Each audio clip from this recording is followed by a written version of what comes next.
In 2009, you outlined 5 goals for the Department of the Navy to achieve greater energy security. Why is energy security so important to the Navy and Marine Corps? Well, energy security is national security. We would never let some of the countries that we buy fossil fuels from build our ships or our aircraft or our ground vehicles, but we give them a vote. We give them a vote on whether our ships sail, our aircraft fly, or our ground vehicles operate. And even if we could produce all the oil and gas we needed in the U.S., fossil fuels are still the ultimate global commodity. And so every time the price of oil goes up $1 a barrel, for example, it costs the Navy and Marine Corps $30 million. So for FY11 and 12, that was $1 billion in unbudgeted fuel bills. There's not many places to go get that money. There's operations, so we fly less, we steam less, we train less. Or if the bill gets too big, we start cutting those platforms that we've talked about. And neither one of those is an acceptable answer.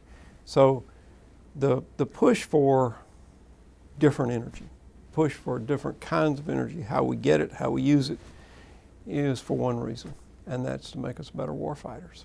It's got some side effects of lower carbon, of being better stewards of the environment.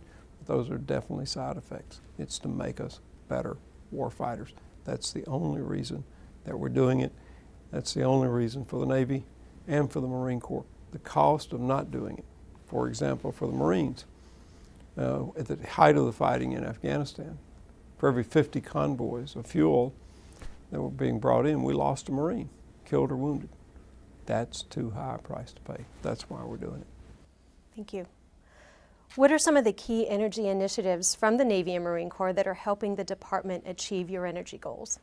Well, there are a lot. One is we demonstrated the Great Green Fleet last year at RIMPAC, a carrier strike group, that every single type of aircraft flying off the carrier flew on a 50-50 blend of biofuel and aviation gas, and every single surface ship ran on a 50-50 blend of marine diesel and biofuel. And the big news out of that was there were no news. We've, under presidential directive, the Department of Energy, the Department of Agriculture, and the Department of Navy has been engaged in efforts to set up a nationwide biofuel industry. And we have 4 companies now contractually committed to producing up to 170 million gallons of biofuels a year by 2016, 2017 at a good bit less than $4 a gallon. So very, very competitive prices on this. We're doing things on shore. We're doing things with solar and wind. We're doing things with geothermal and hydrothermal and wave. We are a long way down the road, and we're going to meet the goal that we have, that by 2020, at least half of all naval energy afloat and ashore will come from non-fossil fuel sources. Okay. You just mentioned this, but one of your energy goals for the Department of the Navy is to sail the Great Green Fleet by 2016. What sort of progress has been made toward achieving this goal since demonstrating a green strike group in local operations in 2012? Well, that was the first step. We said that we would demonstrate it in 2012. When I announced that in 2009, a lot of doubters as to whether we could do that. But we did it. We did it on schedule. We did it as part of the Rim of the Pacific exercise. Now the just normal deployment of a carrier strike group using the 50-50 blends of biofuel and aviation gas, or the nuclear in the carrier and the 50-50 blend for the surface ships. Proceeding, we're working with allies around the world in terms of being able to procure and get biofuels wherever we go. The Australians are a good example. Last year at RIMPAC, a senior Australian naval officer flew over from an Australian ship on a helicopter. We signed a memorandum of understanding about what we were going to do, how we were going to share information on biofuels and our research and our activities on that. And his helicopter was refueled on that 50-50 blend. When the press asked him, they said, "How committed to this program are you?" He said, "I'm getting on that helicopter." That's pretty committed. If we could revisit power for a minute, also one of your top priorities. How is this relevant to the everyday lives of sailors and Marines, and how does it impact their day-to-day routine? Well, in a lot of ways. One is just the culture is changing in the Navy. I visited Macon Island, which is a hybrid ship.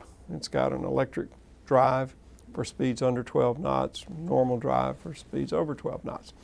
And they saved almost half of their budget. They went out with a $34 million fuel budget on their last deployment, came back having spent about $18 million of that. But when I visited them, they were very proud of that. But the thing that the engineering officer said that he was the proudest of was how young sailors, third-class petty officers, would come up and say, "I've got an idea of how we can save some more fuel. I've got an idea of how we can save some power here. I've got this idea," and how that it's become ingrained that you're looking for ways to do that. And it's as simple as changing the light bulbs.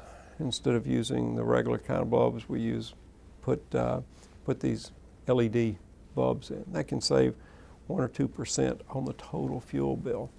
So that sort of thing. But I'll go back to what I've said over and over again. It's going to impact sailors because it's going to make us better at our jobs.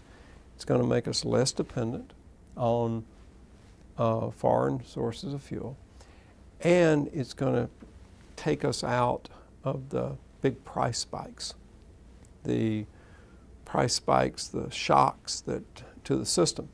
And so we won't be making the trades between readiness and buying fuel. We won't be making a trade between buying enough fuel to get the platform there and building the platform in the first place. So it will have an impact, whether seen or unseen. And I think a lot of them will be seen because of some of the efficiencies that sailors are going to see at sea and on their ships, on the bases at home. But it's also going to have an unseen impact that we'll have more money to do the things that the country expects us to do, things like training to be ready to go on deployment, to be ready to do the incredible range of missions we ask from our sailors every single day.